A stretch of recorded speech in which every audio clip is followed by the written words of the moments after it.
ചേച്ചി? ഒരു നോട്ട് ബുക്കും കൂടെ എടുത്തേക്കോ കേട്ടോ. ആ ശരി ചേച്ചി. Mummy Neethu mock Malkist biscuit വേണം. വേണ്ട വേണ്ട, അത് നീ എപ്പോഴും തിന്നുന്നതാ. വാങ്ങിത്താ മമ്മി. അടങ്ങി നിൽക്കു വച്ചേ. മോളെ ഒരു കോലുമുട്ടായി എടുത്തേക്കോ കേട്ടോ. കോലുമുട്ടായി വേണ്ട, മാൽക്കിസ്റ്റ് മതി. ചേച്ചി മാൽക്കിസ്റ്റ് ബിസ്ക്കറ്റ് ഉണ്ടോ? ഉണ്ടല്ലോ മോളെ. ഓ ഈ കുരുത്തം കെട്ട കൊച്ചിനെ കൊണ്ട്. മോളെ ഓറഞ്ചിന്റെ വേണോ ചോക്ലേറ്റിന്റെ വേണോ? രണ്ടും വേണം. വേണ്ട വേണ്ട, ഒരു ബിസ്ക്കറ്റ് എടുത്താൽ മതി കേട്ടോ. ആ ശരി ചേച്ചി. നീ വീട്ടിലോട്ട് വാ, നിനക്ക് ശരിയാക്കി തരുന്നുണ്ട്. നാളത്തെ കൂടെ തിന്നാൻ ഇച്ചിരി വെച്ചേക്ക് വച്ചേ. ഇല്ല എനിക്ക് മൊത്തം തിന്നണം. ആകെ 10 എണ്ണം കാണും ആ ബിസ്ക്കറ്റിനകത്ത്. അത് മൊത്തം ഒറ്റ ഇരിപ്പിന് അങ്ങ് തിന്ന് തീർക്കുകയും ചെയ്യും.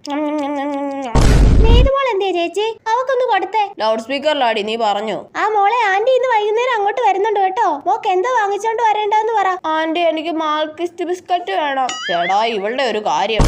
എടി കള്ളി അമൃത, എന്റെ ബിസ്ക്കറ്റ് താടി, എന്റെ മാൽക്കിസ്റ്റ് ബിസ്ക്കറ്റ് താടി. എന്റെ ദൈവമേ, ഈ കൊച്ചിന് ഉറക്കത്തിൽ ഇത് തന്നെയാണല്ലോ ചിന്ത.